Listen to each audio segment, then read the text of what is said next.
That's a good technique. I like it. Imagine that, John Boy Flexor right here. Lieutenant Jim Ray and Lieutenant Mike Galpin are instructors here at Top Gun. They both flew as bad guys in the movie. They're pretty colorful guys. Let's sit here and see what they have to say. Nice to meet you. You know, these pilots can't wait because it's 2 hours of flying, and once we get the footage done, we just go rip it. Each pilot, I made a deal with them. It's like, let's get these shots as fast as possible, and then let's go play. You know, let's go hit it hard over the desert. I'm gonna rate you guys at the end of the day. Who's the best pilot? You know, I was thinking, how am I gonna get these guys really pushing? You know, Bozo did this.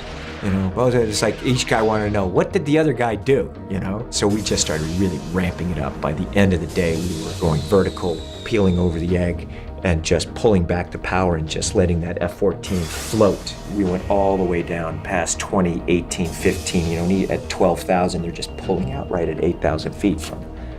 It was just unforgettable. I think about that, it was really beautiful. And the sun was setting at the end and we're ripping through the clouds. Great pilots, and it was a true honor to have had that opportunity. How was it? Oh, it was great out there. Beautiful. You loved it. Fantastic. At the end, we were on a carrier.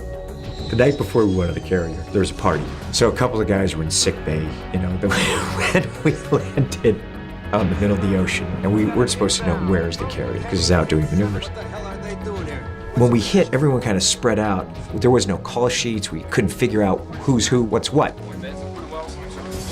Our actors got a chance to feel what it's like to live on a carrier because they were on there for about 4 days. You know, you share bunks, they call it hot bunking. You get to sleep for 6 or 8 hours and then you jump out of bed and somebody else jumps in your bed and goes to sleep. Of course, the sailor's been working 12 hours and he comes back and there's Goldilocks. Some scuff-ups there with a couple of guys in there, some misunderstandings. You know, of course, they were very excited having us on board. I was able to walk around. I went up to the deck and watching these F-14s and these jets come in the middle of the night and seeing these guys call the ball and just right out there on the deck and they're just landing right in front of us and taking off, just like the opening. It was spectacular. You just couldn't believe. Like, even on film, I think that Tony did an incredible job capturing the spirit of that.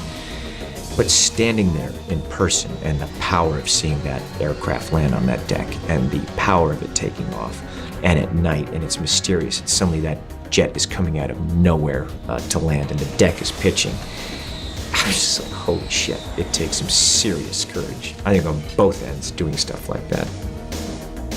In fact, one of them who was on the carrier, on the deck, a young 19-year-old Navy recruit, ended up being one of our camera assistants on future movies. And he said, Jerry, if you ever do another Top Gun, you've got to call me. He's now a focus puller and one of the best in the business. We're shooting the scene where I take Goose's dog tags, you know, and we're just grabbing anything we can. Tony and I are meeting, we're kind of like walked around the deck and going, let's shoot here, let's, you know, we're gonna shoot here, we're gonna shoot this, I wanna grab this shot, I wanna, you know, walk over by those planes. We were just, basically we took over the aircraft carrier. They're on maneuvers and Tony Scott is just like, he's a madman. He's like, we lost the light. You gotta turn the carrier around. You know, you gotta turn the carrier around. Tony got the admiral to turn the carrier around so that he could get his backlight. Numerous things like that with Tony. He was just an amazing guy and really relentless to get his story and get his shot. Did you know that some people think Tom Cruise has healing powers? According to Tony Ortega, editor of the Scientology blog The Underground Bunker, Cruise's title within the church is Operating Thetan 6, which apparently means he has the ability to heal sprained joints, colds, sore throats, or with just a simple touch. Obviously we can't say whether this has been confirmed or not, but I'm sure you guys can make up your own minds. Do you like my shirt? You can get one for yourself in the link in the description.